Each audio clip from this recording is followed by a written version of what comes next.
Hello, everyone. This is Vikram Prakash, and you are listening to Architecture Talk. In this podcast, we try and advance the frontier of what I like to call architectural thinking, which, as distinguished from building making, is the way of how architecture and architects look at the world, look at inhabitation of the world, look at how humans live in the world. Today, I have a very special conversation here for you. I am talking to a good colleague and friend, Deepak Srinath, who is the founder and CEO of a company called Phantom Hands that has established quite an incredible international reputation as a maker of fine modernist South Asian furniture. They have a vast repertoire of chairs and other furniture objects that they sell worldwide. And I was very excited that recently they launched the Aditya Prakash collection of chairs, which is, of course, based on the work that my father did, which I also documented in my book, One Continuous Line. Recently, I was in Bangalore, where I visited Deepak and his fantastic workshop. And I was so impressed by the work that they do and the philosophy that they work with and the high standards that they maintain that I had to have this conversation with Deepak on his way back from the Milan Design Fair to interrogate him and ask him about how he went about this business, how he walked into it, and what he was trying to achieve. I hope you enjoyed this conversation about half as much as I did. And as usual, it would be a pleasure to hear from you. Please do write to me at vikram.prakash@gmail.com. Look forward. Here we go. Architecture is really the art and science of turning fiction into fact. Sometimes kind of real architectural life interferes with intellectual architectural life. There is no such thing as architecture. All right, welcome to Architecture Talk, Deepak. It's such a pleasure to have you here. I just recently visited India and I visited you, and I just so loved being in your shops, being in Bangalore, seeing all your people working on furniture and the tremendous work that you do. And and I'm so also excited to be collaborating with you, and we'll talk about this amazing furniture work that we are doing together. But first of all, welcome, and why don't you start a little bit about telling us about Phantom Hands? For instance, it's a very curious name for a furniture shop, for a furniture factory, Phantom Hands. What is this name about, and how did you get into this business of making modernist furniture? Thank you, Vikram, for inviting me to be a part of your podcast. And yeah, we enjoyed your visit to our workshop and, of course, the fabulous talk that you gave in Bangalore. Oh, thank you. Yeah. And so let me sort of answer your question. So Phantom Hands started about 8 or 9 years ago. My own background is not in design or in furniture making. I studied computer engineering like every kid growing up in the 90s in Bangalore did. There was no other option. And did the usual... Medicine was also an option. Medicine was an option. Medicine was also an option. And did the usual few years of working in various IT companies. Mm-hmm. And then also did a very cliched MBA after that. And oh my God.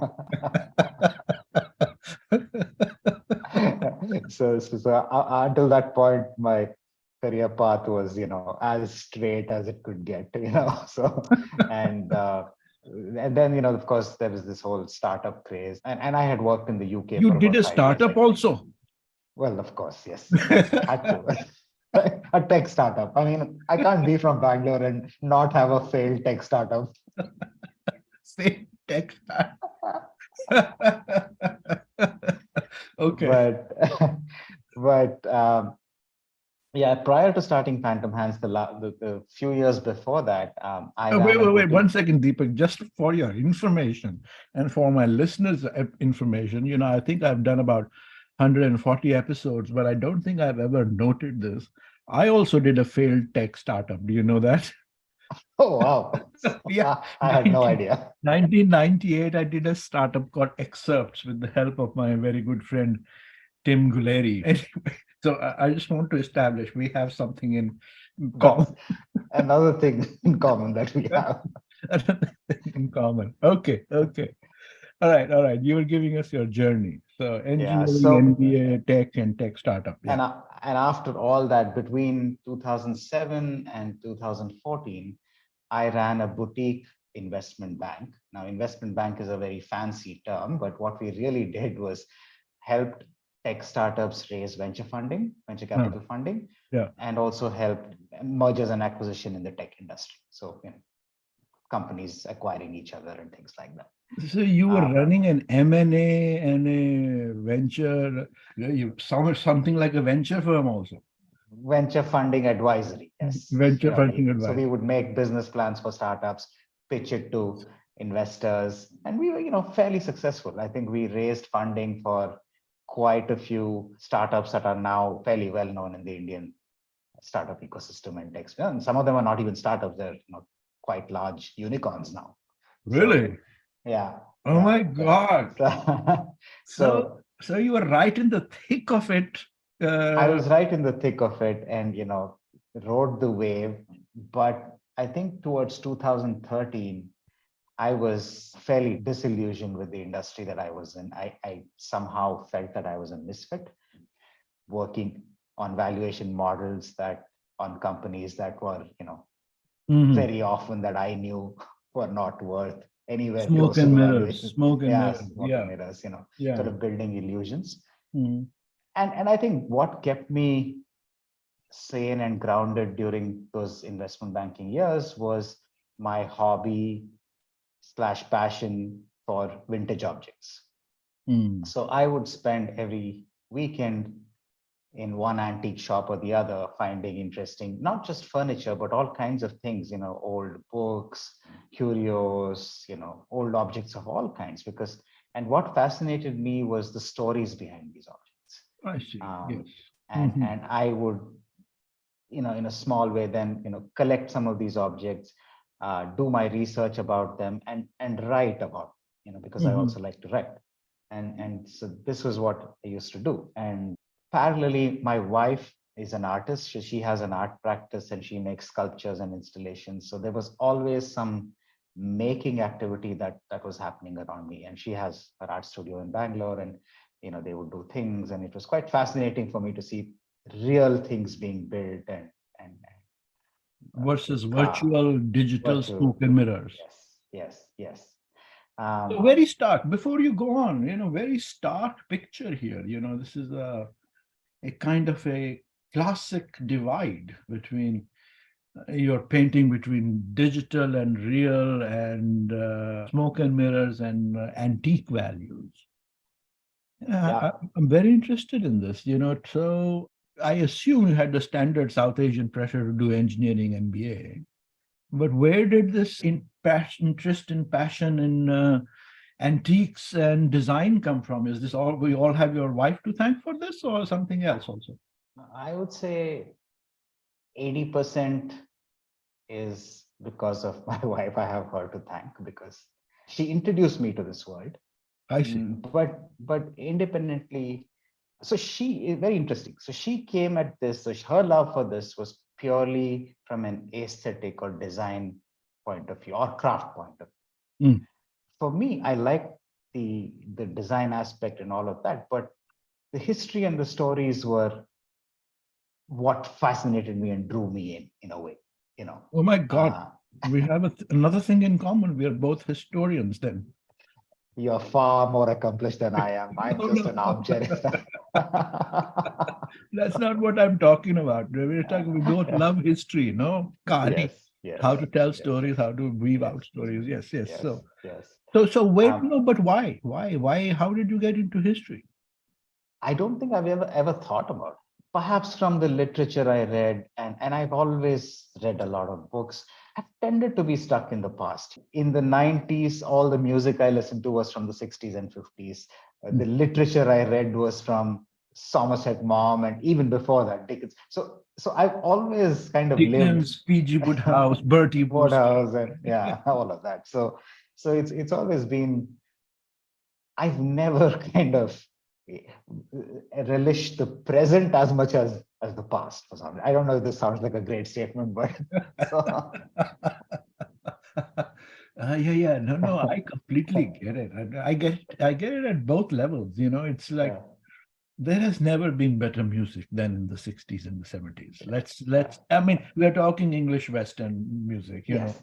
That was the golden age, man. This is the golden age, the great 60s. Even now, I can't listen to anything else. I mean, most of what I There is nothing else. There is nothing there is else. nothing else. So on that level, and this is also remarkable, Deepak. This certain narrative of kind of our generation growing up on, P.G. Woodhouse and Somerset Maugham and George Bernard Shaw and Charles Dickens and this sort Orwell of, and yeah. yeah, George Orwell. And, George Orwell, Aldous Huxley, and so on, right? yeah. And all these books were on my father's bookshelf. So I was just picking them up and something. So we were raised on this certain diet, which also painted a picture of a imagined West, no? Was Very this it? much so. Yes. Very much so. Yeah. And I mean, especially England. England seemed like a very familiar place. Yes. I mean, of course, with we have colonization to thank for it, but somehow also apart from that, because of the literature and the music and all of that, there was sort of, I'm talking about post-colonial England, 60s, 70s England seemed very familiar, also. Yeah. Yes. I share another experience with you. First time I landed in London, 1986. My cousins picked me up from Heathrow and we were driving into town and started to do this, the tube. My first reaction was, oh my God, this looks like a cleaned up Bombay. Exactly. It's not like Bombay was made in the image of London in some ways, but London felt like Bombay. The Empire Writes Back. There's a great book called The Empire Writes Back with Rushdie. Anyway, okay, so you just had, so you didn't have a grandparent or somebody who was in the humanities or teaching and was a big influence? No, I mean, my grandmother, incidentally, was a well-known Kannada writer in Bangalore. So she was a literary figure. Okay. She was kind of very well known in literary circles here. So there was, there were always writers at home, and so I was exposed to that certain world. intellectual culture. Certain intellectual culture. Yeah. Your father was not in the humanities, I take it. Your father? No, my father was an engineer, was an aeronautical engineer. So no. But he did read a lot. He did read a lot of literature and fiction. So ever since I remember, my father's favorite author was Naipaul. So there was, I mean, I literally remember Naipaul being all around us, in my childhood, and many other such, literary grades. So I kind of grew up with books. Yeah.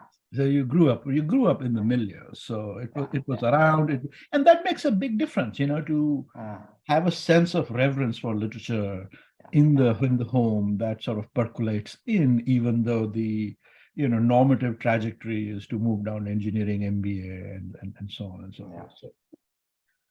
So, but then just to complete this story, we're going to have to introduce her separately, and I must probably do a podcast with her. But how did your wife, we have to, We met, so I had lived in England between 2000 and the end of 2004. So I moved back to India, and in early 2005, I met Aparna through a common friend. Actually, and then, sorry, I met her before I moved back to India, because I had met her in Bangalore, but she had come to the UK through a British Council scholarship. She was doing a program at the Design Museum in London, and she had gone to NID and graduated from NID, and that's the National Institute of Design. Yeah. Ahmedabad, and then so she was doing this short program in the UK, and my house, I used to live literally next to the Design Museum in those days for a period, and so she was there, and we knew each other from Bangalore, so we got in touch, and then I used to hang out with her in London, and then that's how we kind of got involved, I so to see. speak, I see. romantically. Soon after, I moved back to India, and I always tell her that I moved back for her. But Of course. Of course. of course, yes. But yeah, so she had by then embarked on her journey as an artist. So after finishing from NID, she did her master's from Italy, from a very an experimental master's program, which was set up only for 4 years in a town called Ivrea in northern Italy by the Olivetti family in collaboration with MIT and things like that. So, Yeah. So the program only lasted for 4 years. So the 3 batches, I think, graduated their masters, and that's it. And in interaction design. Interaction design. Okay. Yes, yes. And so she met a collaborator, Søren Pors, who's Danish, and they studied together and they decided to practice together. When they started, they didn't even label it as art. They didn't know whether it was art or design, or I don't think they thought about labels, but they just wanted to produce certain kind of products, and they did that. And the art world discovered them and said, "Oh, you're artists." And they said, "Oh, okay, are we?" So they never, and then suddenly they realized that what they were doing, probably the art world was the right platform to kind of put their work out. And so that's how they established their practice. And so over the years, but what is interesting here is that my wife, Aparna, she grew up in a furniture making family. So I see. Her father and uncle both were in the furniture business. They had a fairly well-known furniture company in Bangalore called Woodrose. And my father-in-law is even now, he's a very hands-on woodworker. He can design, draw. He never went to design school, but he can hand drawings. He can kind of sketch chairs full scale, without any CAD or whatever, basic tools. So he's like a draftsman almost. And then, so she grew up in a furniture factory, in a furniture workshop. So even though she was not a furniture maker, but it was sort of in her blood. So furniture was. Okay, all right, I get that. So once I can hear on your father-in-law, then this was his profession, or he was just into it? No, it was his profession. So, well, the way he started, again, there's a music connection. So when he was studying in Bangalore, and I'm guessing this must be, I don't know, in the 50s, early 60s, or whatever, he couldn't. This is a story that I've been told by him. So he couldn't afford a guitar. So he made his own guitar. And that was how he began his woodworking journey. He figured out how to make a guitar. Oh my God. So your father-in-law was also trying to be Jimi Hendrix, or what's going on? He was in a band. He was actually in a band in Bangalore. So, and and then, that passion, I think he graduated and briefly worked as an insurance salesman for a year or two, and then, said, chuck it. And then he started a furniture workshop and, did that for the next 30 or 35 years so he built a fairly successful furniture. I think at one point he had over 200 carpenters working for him. So. Oh, wow. Okay. Yeah. And what, he designed his own furniture from his shop? So it was not, so in those days, they didn't make products. It was bespoke. So somebody came and said, I've built a house. I need everything. I need shelves, cupboards, chairs, sofas, but they would make everything, so. Okay. But who designed that furniture? So a lot of it was designed by him. A lot of it were, I would say mid-century Scandinavian inspired classics. Some of them were replicas of a lot of colonial furniture, actually, because a lot of colonial furniture. So the client would say, we want this, and then they would produce something. Yeah. And I think they were not even aware of things like licensed design or copyright. I mean, in India, and a lot of those colonial pieces, I think you didn't even know who the author was, or it was just there. Saw something in a building or office or church or something and said, I want something like this. Can you make it a little broader, a little longer? Would make it. Yeah. Got it. Okay. So there was serious precedent. Your father-in-law really had a shop. A serious big business, 300 carpenters, and your wife belongs to that milieu. And you have the literary background. And then fortunately you have a business degree as well, huh? I do, So, yes. so all this somehow becomes, so you're like, okay, I'm also getting into the same business. What was the moment of decision when you quit your tech startup facilitator and became this? So, I started Phantom Hands as a, while I was still, in the last year of my tech investment banking life, I thought I took the hobby a little more seriously because a lot of friends were asking me about, they saw a lot of these antique objects in our house, for example, and say, where can we find these? Or can you tell us a little more about this? Also, I was discovering a lot of things which I couldn't possibly buy everything that I saw, but there were people interested in it. So my wife and I started a monthly catalog. We would find 10 objects in the month, photograph it. I would research and write about it. And we would just send out a PDF to circulate it to friends. And if you wanted to, you could subscribe to it. And that's how Phantom Man started, I see. as a PDF catalog of interesting found objects. And what did Phantom Hands mean? So the reason we named it Phantom Hands, and we were wondering what to call it, was because we didn't know who had made any of these objects that we found. The craftsmen were unknown. Yeah. So because it could be a beautiful chair or a beautiful chest, a wooden chest, or a beautiful statue. You didn't know who had made it. The maker was always unknown. So Phantom Hands had made these objects. It's sort of a playful take on that, and that's how we named it Phantom Hands. Okay. Okay. Yeah. All right. So you had a PDF circulation letter. You'd connect people to these objects, and then you started making them yourself. Yes. So that transition took about a year. So and then this PDF catalog kind of became serious. The circulation grew, and I thought that this could actually become a serious business. So at one point, and I had also reached saturation point with my investment banking life, I said, this is it.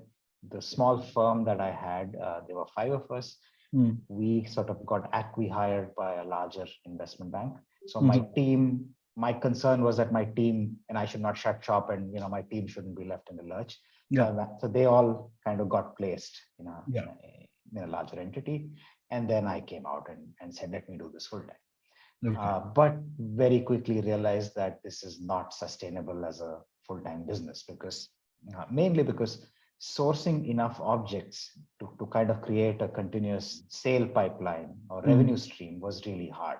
And with antique objects, they're not always fast moving. Something could be really, I could love it. And a lot of people may love something I found, but they may not necessarily want to buy it. So right.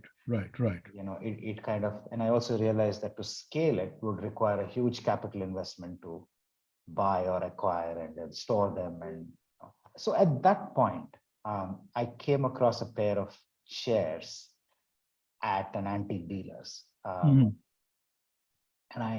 they were pretty badly made with big bolts sticking out, and I had never seen this kind of design before. But something about it fascinated me. And I asked the dealer, what are these chairs? And he said, they're Corbusier chairs. So I said, what are Corbusier chairs? And he said, they're from Chandigarh, and Corbusier designed these chairs, which is of course incorrect. But back in the day, there was very little. That's the shortest branding. Not even genre, Corbusier. By the way, even now, a lot of antique dealers in India call them Corbusier chairs. This is also post-colonial, until it's named after a big white man. There's nothing. Value only comes from that, no? Oh, absolutely. And I said, and that's when I literally kind of Googled Chandigarh chairs or what Chandigarh furniture, and then fell into this rabbit hole. All right. So you discovered the Chandigarh chairs rabbit hole. Yeah. So tell us about that. Tell us about down the rabbit hole, Alice. So, and there was, by then, and I'm talking about maybe late 2014, when there was enough of a buzz about genre chairs in the auction circuit, especially in Europe and the US. There were a lot of there was talk about these chairs being auctioned for thousands of dollars, and there was also sufficient controversy about them, especially because people in Chandigarh had woken up to the fact that these chairs had been taken out and were being auctioned for huge amounts. And so there was understandably a bit of angst, and I think the government also had kind of at that point said that vintage old chairs cannot be taken out anymore, whatever. Right. So there was a lot going on. And I also then started looking around and discovered that these designs or this style of furniture had actually had gone beyond Chandigarh in the sense that suddenly, and it was like like I think I was blind to this design before I had discovered this chair, but suddenly I was seeing them in government offices in Bangalore, for example, which is very far away from Chandigarh. And then people were telling me that they saw something very similar in Chennai or other cities. And so I realized that this kind of design had permeated, had gone beyond Chandigarh, and had possibly with government officials who got transferred from Chandigarh, or maybe the same whatever PWD department had commissioned them in different cities, but they were there. And then I asked myself the question. Actually, Apan and I were talking one day and said, why this people are paying so much money for these vintage chairs? They were made over a 30-40 year period, and they seem to have been made all over. Why don't we make them well, and kind of make them accessible to people who don't want to pay $10,000 or $25,000 for a vintage chair, but there's a certain market for these chairs. And I was initially very skeptical because I had never made anything in my life, or even overseen the making of anything real. Nevertheless, I went to Chandigarh. I kind of also in parallel, my love for history and all things from the 50s and 60s kicked in, and I read copiously about genre and Chandigarh and the whole Chandigarh. I've read a lot of books. I'm sure I read your books too at that point. So, and found myself in Chandigarh and walking around, visiting the museums, seeing all of this, and and then I kind of met a few people. Once you're on this quest, you tend to meet people. Somebody connects you to somebody, and then you start talking to people. And so my first thought was this, what is the copyright situation with these chairs? Can we just make them? What's going to happen if we make them? Are they really made by genre? Did he actually design these, 100 chairs or whatever, 100 pieces or over 100 pieces of furniture? What is the story behind this? And that's how my quest began. I see. I see. Okay, so then you and Aparna decided that this is worth making, and you wanted to make them high quality. So what do you mean by that? So what was the business plan there?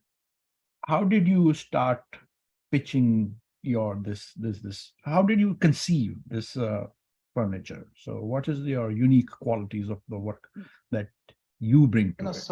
So what we saw was that a number of vintage pieces. So we saw a lot of old furniture, both in Chandigarh and in images from auction houses and things like that. A lot of them were very poorly made. I mean, we understand. I mean, there were differences in dimensions and proportions because many people had made them for different purposes, but several of them were truly poorly made. This joineries had opened up. They were very crude. So it was not even refined woodwork. But we also saw some very fine specimens in Chandigarh or in images, presumably from the early days when they were still made in small batches and perhaps overseen by the design office and things like that. So we thought, why should they be poorly made? Why can't we?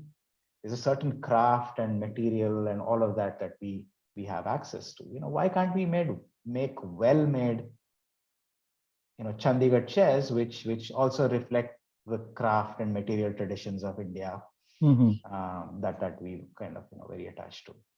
So that was the idea.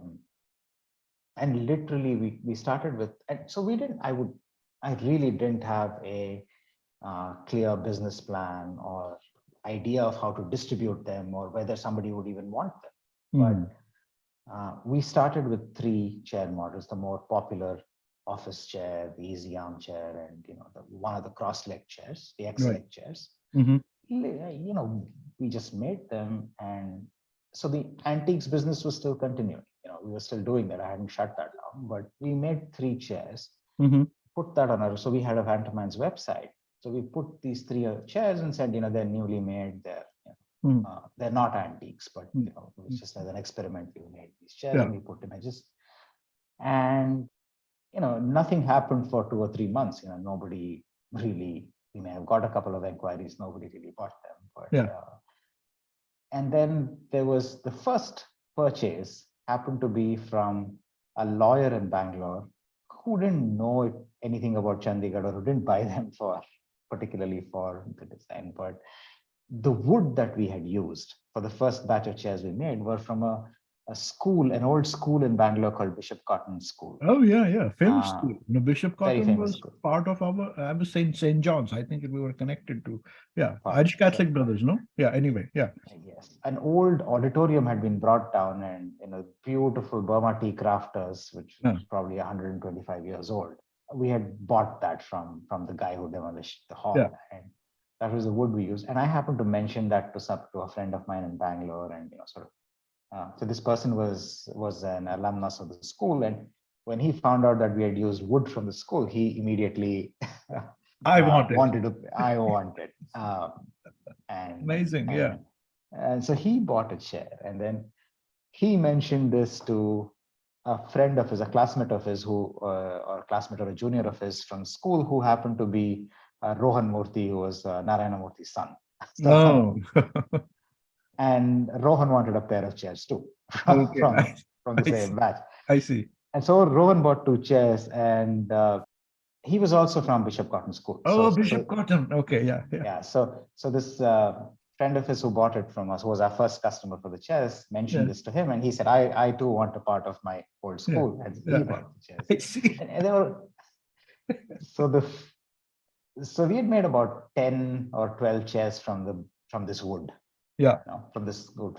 And then it so happened that I think maybe a few days later, a journalist from the Economic Times happened to be visiting Rohan Murthy to interview him, and he saw these chairs and asked him about it. Rohan told him the story about these chairs, and he thought it was a fascinating story for the Economic Times. And so he got my number and called me, and asked me about these chairs, and then I told him about the Chandigarh chairs. And next thing I know, there's an article in the Economic Times about these chairs that we are making, which had nothing to do with Chandigarh's history or design or whatever. It's just because the wood that we used is Bishop Cotton.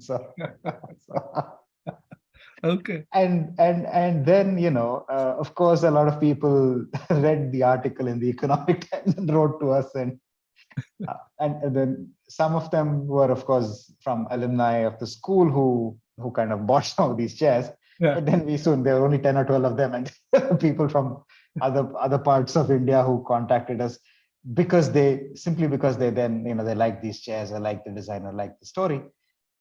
And slowly our sales started picking. I see. And as we scaled, and then, in a few months, I realized that, this feels like a real business, and I made that decision, though I was sort of a bit heartbroken to shut down the antiques part of Phantom Hands. But I realized you can't do both. And it became clear to me that if we want to do this as a business and kind of do really a lot of things that so also we were, very, very, both Aparna and I were very interested in craft preservation and a lot of things that we were interested in. And that could only be possible if we really, then built the furniture business. And it kind of, that moment of clarity happened, shut down the antiques business. I still have a large shed full of antiques, which I I don't know what to do with, but we still have a lot of stuff from that period. Yeah. And started focusing on the furniture. Fantastic. And, So, yeah. so sort of if we zoom a little bit, so you started that 2015-ish, switched it to. Yeah. So how many people work for you now, and what is the extent of Phantom Hands today? Give us a sort of overview of your company. Yeah, so we are about 100 people today, Okay. across, of which about 70 are what I would call artisans. This would be carpenters, cane weavers, wood finishers, people who specialize in polishing and finishing wood, upholstery tailors, and mainly upholstery tailors. And I'm trying to see if I've missed out any of our craft groups. Yeah, slowly we are also getting into metal and other areas. Okay. So, and that's so about 70 and 30 is what, business or? Supervisory staff, logistics, shipping, sales, accounts, I didn't hear you account for any designers or architects or anything, is that you and Aparna, or is that? We very consciously, I think the model that we have adopted is that we don't do product design in-house. Okay. So there are two types of collections that we produce. One is we re-edit historical collections. Oh, lovely term, re-edit. Yeah. Yes. Amazing. Is this you or Aparna? I think I'd like to think that I came up with it, but I see it being used by other furniture brands, some very big international brands too now. So I don't know if they picked it up from us or everybody's talking about re-editing. Yeah. Re-editing. Okay, sorry, go on. This is just my brain's going down a different rabbit hole. So Yes. you do one re-edited collection, okay? Yes, which are important historical collections, important from different points of view. Either from a significant, it was a breakthrough in design or craft, or from a cultural, social milieu. For example, the Aditya Prakash collection, which we'll come to in a moment. Yeah, recently introduced. Yeah. Is to me a very historically important collection, because it is one of the earliest examples of Indian furniture design.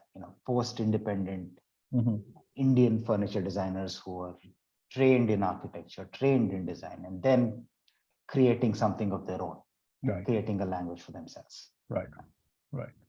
Yeah. So it's okay. Well, before we come to that, but you were saying you do two types of furniture. One is re-edited, and the other. So the other is we collaborate with contemporary furniture designers. Okay. From all over the world, and create new designs, original designs that are then licensed exclusively to us. The process of creating.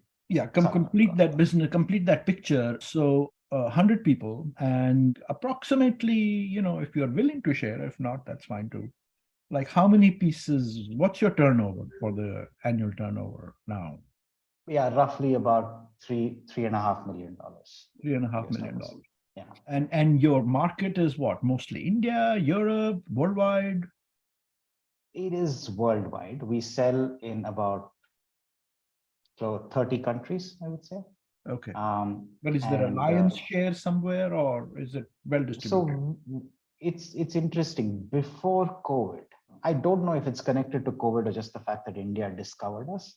Yeah. Pre-COVID, we did only about 5% of our sales in India. Oh. Today, it's about 30% of our sales. I see. The rest it's very distributed. I think Asia is becoming our most important market, which I'm very happy about. Yeah. Really? Yeah. Asia? You mean like China, Japan, Bangkok? Or? China, outside India, China is our biggest market. Oh, really? China? Yes. Very surprising to most people, because you'd wonder why China would buy. Yeah. Okay. Okay. Taiwan, Yeah. for a country that's as small as it is consumes a lot of our furniture. So a lot of China, Taiwan is interested in Indian modernist. Absolutely, and are willing to pay money to buy high quality pieces and not cheap replicas. That's amazing. I'm so surprised that China, Taiwan is the big market. Yeah. So What's we your have, explanation for it? Why? look, I think much like India now, there is a segment of the population that is very much in tune with what's going on in Europe, what's going on in America, but more so Europe, I think, because Asian countries, I think, look at Europe as the cultural, leader. Right. So much more than the US. So I think and also taste, right? And we are seeing this in India too. The educated urban Indian is well traveled globally. 5 years ago, they would want to buy opulent Italian upholstery or the big leather sofas but now they want minimal, refined furniture, well-made pieces. They understand, in a sense, that less is more, and they're willing to pay for well-made, crafted objects. Yeah. Now, Bangalore is also, of course, a great 50s, 60s modernist city, right? And with HMT Factory, HAL, Hindustan Aeronautics, ISRO, all these things.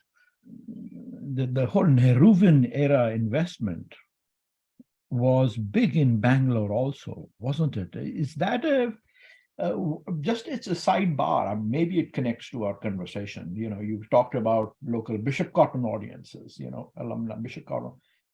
What is the memory of the 50s, 60s, 70s Nehruvian aesthetic worldview in Bangalore today? Bangalore has a huge middle and upper class because of tech. Do they divorce themselves from the 50s, 60s, 70s, or do they see themselves as a continuity? I don't know if I'm statistically correct here, but my rough guess is about 50% of the city's population consists of people who didn't grow up in Bangalore, who moved here for jobs. So I think they are very divorced for obvious reasons, very divorced from the Nehruvian heritage of the city. Yeah. However, Bangalore, the public sector, the Nehruvian public sector was by far the single biggest employer in Bangalore. So anybody who grew up in Bangalore from the 50s to the 90s, right, is very connected to the public sector and therefore the Nehruvian ideology, whether they know it explicitly as the Nehruvian ideology and architecture or not. My father, and much like most of my friends' fathers, were employed by the public sector and worked in these very often were classic modernist buildings, Yeah. So I feel that those of us who grew up in Bangalore absorbed modernism.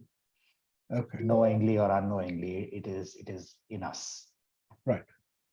So the story so far, you have managed to make a successful business out of it. So let's turn in here. So our collaboration, so at some point you heard about Aditya Prakash and how did you discover him? I first heard of Aditya Prakash through my readings about the Chandigarh project and the capital project and the team and the design office, and his name was mentioned often in many books I was reading. But I first encountered his furniture in your house, in Aditya Prakash's own house. So how did you land up there? How did you land up? I didn't know the you. most. I didn't know you. So I happened to befriend this person called Dr. Sharma, who was in charge of the government museum in Chandigarh. And, he knew that I was interested in furniture, and during my visits to Chandigarh, we would often talk about furniture. And one day he just said, he mentioned Aditya Prakash's name and said he had also designed furniture. I said, really? Yes, come, I'll take you to his house. And it was literally, he just took me to your house and we barged in. And I think your mother was there. I think she was very surprised to open the door, but he to open the door and see us. Obviously, I was a complete stranger, but he mentioned your name and that he knew you, and that I don't know what he told her about me, but that I wanted to see the furniture, and we were inside your house, So Yeah. My mother said to me, your friends came. yeah, yeah. And this must have been what, 2016, I think, 15 or 16. Yeah. Late 15 or early 16, something like that. So I saw the lounge chair. I saw the dining chair. I don't remember seeing the continuous line, the chair, the metal chair, but I remember seeing the wooden chairs. And I got your email ID from Sharma and wrote to you. I think that was the first time I communicated. Right. Yeah. So we decided, and you have just launched the Aditya Prakash collection. From what I understand, it is the first of the named collections from the Chandigarh batch that you are doing. Yeah. Absolutely. Because in our research, and I've spent a lot of time trying to establish precise authorship for many of the Chandigarh chairs and furniture, but found that there is almost no documentary evidence or documentation that establishes clear authorship. Nothing is signed, nothing is. I've even looked at the genre archives at the Canadian Centre for Architecture, spent a lot of time looking at the archives, and there's nothing that established authorship. And today, I think most scholars also acknowledge that there is precise authorship is difficult to attribute to many of these pieces. However, with the Aditya Prakash collection, I think it was very clear, because I think these pieces were not part of the, I use the word mass produced, but not mass produced in that sense, but that pieces that were produced for public buildings in China. Right. Some scale. But these were produced, if I'm right, they were produced privately for use in Aditya Prakash's own home and possibly in buildings that he had designed. Right. So they were the production was very limited, and in a sense, I think these were also post the Chandigarh capital project period. They were probably designed a little later. So So and clearly individually authored. So it was easy to establish precise authorship, and also because of your the anecdotal evidence and the fact that you have seen them being made. So it was a very important link for us to produce this collection. The fact that he wasn't doing these for the mass scale, as you're saying, as part of that sort of institutional production, makes it, in a sense, a unique line. So I was very glad to be able to be collaborating with you. At first, I was very suspicious about, who's this person from Bangalore, but then I think I, of course, have most of that furniture here. What I was really impressed in working with you was that you weren't looking simply to reproduce them authentically, but were looking to sort of continue the design. So the re-editing process was very important, right? It took a lot of iterations. You made many versions of the chair, tried this, tried that wood, tried this way of working, of improving stability, maybe even sort of its character and quality. So talk to me a little bit about this re-editing process. What is your emphasis in trying to re-edit? Like what drives it? What is its DNA? So very often with mid-century chairs, let's take the Aditya Prakash collection, for instance. So they were produced in a certain context and in a certain time. For example, if the seat was woven with jute rope, it could easily be replaced every year. There were people walking the streets who would come and weave them. If the metal of the chair rusted, you could just get them painted. There was somebody around who could paint it. So things like robustness and longevity were probably not such a big consideration when they were designed. Secondly, they were produced for home use, in the sense they were not produced to be sold commercially. Right. So the quality of materials, the processes, testing, all of that were not of importance. And the craft and materials, again, were very much in that context. You worked with the craftsmen who were around you. I'm sure, Aditya Prakash, when he made these chairs, had a certain metal worker or whatever who was in his vicinity or who was doing something else there. It was very much improvised and produced in that context. To make these chairs, therefore, now when we have to make these chairs commercially and send them out, and they could go to any corner of the world, we cannot tell the customer that the jute will have to be replaced every year. We have to rust proof the metal. We have to figure out what kind of coating is required to make sure that the metal doesn't last for 15 years, if you keep it outside the garden or whatever. Right. Thirdly, I think ergonomics. So for example, I think human bodies have changed. Even in India, people are bigger, taller, for example. Every generation is a little different.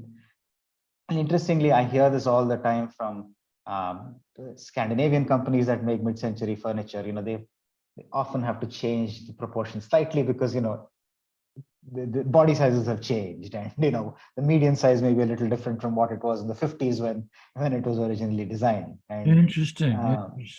So it really, when you re-edit it, it is, you then take that design, you take that ethos, take the spirit of the product and place it in today's context. And therefore, what do you need to do to make it a product that works in today's world? Right? Got it. And that is the process of re-edition. And it kind of ties into the modernist philosophy, which is always about evolving continuously. And I would argue, because Chandigarh, so many, I don't know, like 40, 50, maybe even more, 60 versions of the various chairs were made. And those were being re-edited all the time. So it was always a re-edit process. And it's fascinating, like there isn't a starting point, right? I mean, it just seems like a constantly re-edited chair, as if re-editing was written into its DNA. Absolutely. I mean, when people ask me about the famous Chandigarh office chairs or easy chair, but very often I get asked, but what is the definitive dimension of this chair? And I was like, there is no definitive dimension. It is, there are 30 versions. If you go to Chandigarh, you will find 30. Pick one, and that's your definitive version. Or take a little bit of 5 chairs or 6 chairs and mix them all up, and that's your definitive dimension. Who knows, right? So I mean, so in a sense, this constant improvisation is the definitive version. I think this is the difference between written symphonies and Indian classical music or jazz, right? I mean, that written music or Western classical music, there is like the definitive reference point, and then you interpret it a little bit depending on the conductor or musician and so on and so forth.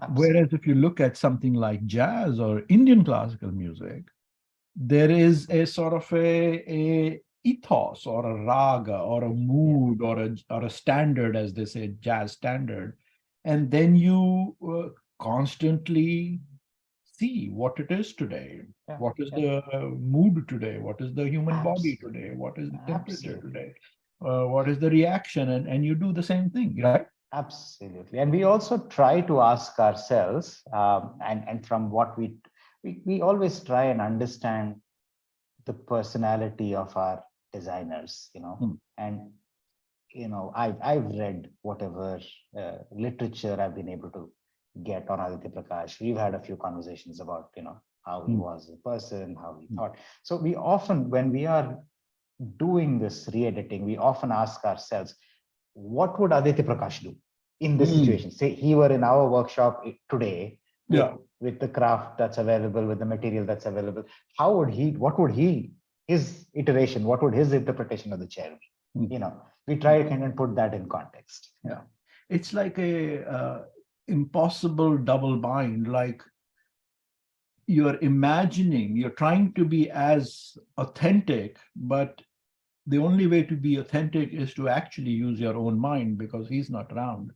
So it's like it undoes the opposition between past and present, right? I mean, like it's as if it's a past activity, but the past activity requires you to think in the very present, right? So it's a very different idea of preservation rather than, well, this was the original authentic, which is definitely not the case in these chairs being sold in these auction houses. And I think if we were to take that approach of exactly replicating the Aditya Prakash chair from, you know, say the chair that you have in your home, make it exactly the same material, the same whatever. I don't think it would be viable. I don't think it would be preservation. I think it would just be mere replication. That's it. It would not be preservation. That's a beautiful distinction. It would be just replication. It wouldn't be preservation. I mean, I think preservation of this kind, at least this ethos of this work, which is always about iteration or re-editing or, you know, exploring a particular improvised jazz standard, was always about making anew, which is why this idea of the authentic old is very strange. I mean, I would characterize your production of the chair as real preservation of the ethos of these chairs, and possibly the sort of restoring and selling that is being done in these auction houses as a kind of frankly, a kind of a whitewashing simply for kind of a market gain, or there's sort of a colonial sense to it. You know, would these chairs still be worth so much if they weren't connected to this narrative of Chandigarh, and then they're lost, you know, as if the Indians didn't care for their heritage, you know. Right. And also, you know, attributing one individual with the authorship of everything. That's right. Produced there. It's deeply colonial thinking that sort of runs that practice. We are not, I think no one would be foolish enough to say that Jean Rey had nothing to do with those chairs, or discredit him for, you know, what he brought to Chandigarh. Of course, he's you know, the design, he contributed a lot, but it's to, at the same time, to make him the sole author would be a great disservice to all the other people who then, you know, who worked on it, co-designed with him, took that language and then developed it. Again, another reason why for us making this collection was important, the Aditya Prakash collection was important, because it perfectly demonstrates that ability, that, you know, that the fact of that Indian designers took that language, took that learning, took what they absorbed, and then kind of made it their own and created their own. That's right. But I would argue further that not only were the Indian designers making their versions and iterations, they were also involved in the, you know, original designs. In fact, I'm working on documentary evidence which clearly notes that they were involved in the original sort of iterations with Jean Rey. And I would further argue that even when Jean Rey was sort of directing the design of these chairs, or Corbusier was directing the design, they were already iterating. You know, they were already practicing things which had been done for in various contexts. Charlotte Perriand was doing it. You know, there was a complete European ethos around it. There was the Scandinavian influence. And the way of iterating, the ethos of the design was such that even Jean Rey, you know, sitting around was very much, you know, seeing, as you were describing, what's happening around him. You know, what did Aditya Prakash made? Respond to it. What did Yuli Chaudhary made? Respond to it. And then how the craftsmen were working and respond to it. he was getting more and more every day into the local craftsman. By the end, he had chairs which were made out of bamboo and various things. He was going indigenous and not going indigenous. That was the design practice. So all along, it was a very both locally and globally situated practice. It was both authored in a certain European ethos and authored locally equally. Uh, and what is fascinating about it is it offers a way to think about temporality and preservation and what is modern in a rich way rather than a simple kind of frozen way. Yeah, and you continuing to do this with sort of a rigor is I think a creditable effort at continuing that ethos. I think that's really important. So that's great. So your furniture business is doing well. It's nowadays it's hot, and a lot of people are interested in this era and time. What do you think is the road ahead for you?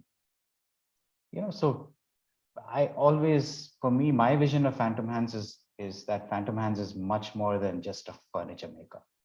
We equally, so furniture making is one part, of course, a very important part of what we do, but we also want to contribute to research and design preservation in a big way. For example, our partnership with the Canadian Centre for Architecture. So we've been sponsoring research programs there from 2016 on, from the time we started making the Chandigarh chairs. Yeah. To coincide with the launch of the Aditya Prakash collection, we are funding a research residency to study the Prakash archives at the Canadian Centre Yes, for Architecture. thank you for that. Thank you. Yes. So that's one part where we hope to kind of take, so preservation is also not just in the form of making the furniture, but also archival studies, making archives available on. So the genre archives, for example, we funded the digitization of those archives at CCA, so people can access it through a web browser anywhere in the world. So, we hopefully we can do that with the Prakash archives at some point. So, accessibility. So that's another form of preservation for us, contributing to that. Is there any such activity that is happening that you are sponsoring in India right now? Unfortunately, no. And I say unfortunately because we just haven't found the right institution to support or the right platform where we can make a meaningful contribution. But hopefully that will change in India. All right. So the second part, one is sort of archival material, documents, research. The other part is craft preservation. Craft preservation, again, cannot happen just by studying the craft or, going to your, most craft in India is community-based, and communities are dwindling, craft communities are dwindling. So you have to skill and train. So we have a very active craft skilling program. So we both with things like cane weaving, with woodworking, we take in apprentices, young apprentices who come from any background. They just need to be interested in the craft. Train them, put them through a rigorous program, and then employ them. We've trained about 25 young people from the area around our factory in cane weaving today. I see. And about 15 or 16 of them are employed with us today. Same for woodworking. So craft skilling and preservation. So it's, I don't want to say we are a social enterprise because that would be, that's too big a term. That's at the end of the day, we are a for-profit company, but some form of social capitalism is what we aim for. I see. Wonderful. Yeah. Sorry, I don't know if I answered your question. This is more on the sort of let's say expense side of your business expansion. But what about on the revenue side? What is your vision? Yeah, so I think we are at a stage. So we've just launched about 17 or 18 new products, and these are new collections that we have developed with Various contemporary designers. various showed me. designers, Yeah. various designers. And each of these collections is significant in some way, either in terms of material or craft or a combination of both. I would say there's almost no Indian design brand, definitely no Indian furniture brand, which is globally known today. Okay. Yeah. I think my aim for Phantom Hands is to take Indian craftsmanship, take Indian furniture to Indian designers. To a global market. Ah. Not necessarily just Indian designers, but Indian making, craftsmanship, Indian materials, and of course, Indian designers, and kind of create a truly global brand for Phantom Hands. And that will happen through a combination of just the kind of contemporary design we're doing and the mid-century collections that hopefully we will re-edit. So there are sort of two sides to our practice. One is contemporary new things that we do, where pushing boundaries of design craft. Second is the historic collection, the contemporary, the important mid-century collections that we re-edit. So do you collaborate with the places like NID or other design Shrishti, I think, in Bangalore, design schools or design institutions to sort of so we don't have other- formal collaborations with any of these institutes, but we've had graduates from these institutes working for us, and you know, they've been part of our teams. So, but we don't have a formal collaboration with these institutes yet. I see. Okay, but you're sticking hard and fast to furniture. You're not moving into other products, are you? That's a very good question, because there's so much R&D and craft prototyping that we do. I mean, we literally have a lab where we are playing with materials, we're researching materials, wood finishes, fabrics, doing a ton of work with fabrics, colors, and often the challenge is, I mean, we make some amazing breakthroughs in our lab, in our prototyping lab. Very often, increasingly, we find ourselves in a situation where we cannot apply that in the furniture context or to the furniture context. So the natural application could be fashion, it could be, you know, clothing, it could be a bunch of other things. So it's an ongoing exploration. I mean, the challenge would then be, how do you, I think creating products is one thing, but I think how do you distribute them? How do you meaningfully, without diluting your brand, without diluting what you are, your essence? I think if we crack that, but yeah, so we will push the boundaries. I don't think we'll stick to furniture in the traditional sense, but I definitely see us going beyond furniture. I don't quite know what that will be, but yes, it's very possible that we'll go beyond furniture. Okay, last final question. So is Aparna, your wife, still a core and fundamental part of this envisioning and working, or is she on her somewhat on her own, or? Well, she is, I think, at the moment, because she was in Switzerland for a long time. She had a lab there at ETH, which is the Swiss University, Technology University. But she's on a sabbatical from Switzerland. She's been back here for the last 6 or 8 months, and she's in Phantom Hands every single day, driving the R&D and prototyping practice.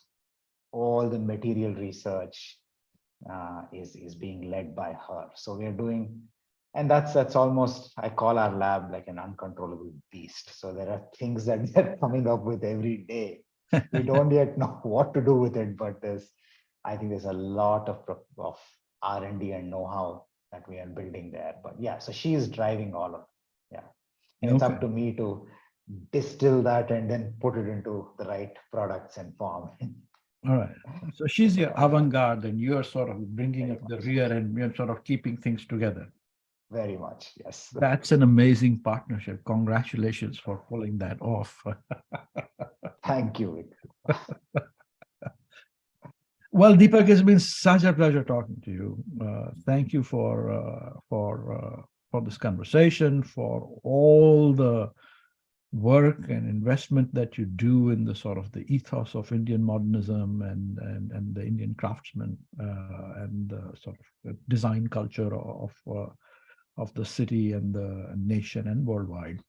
And I thank you also in particular for putting your faith in the Aditya Prakash collection, and I look forward to seeing how that goes and collaborating further with you. Thank you so much, Vikram. I've really enjoyed this conversation. Thank you.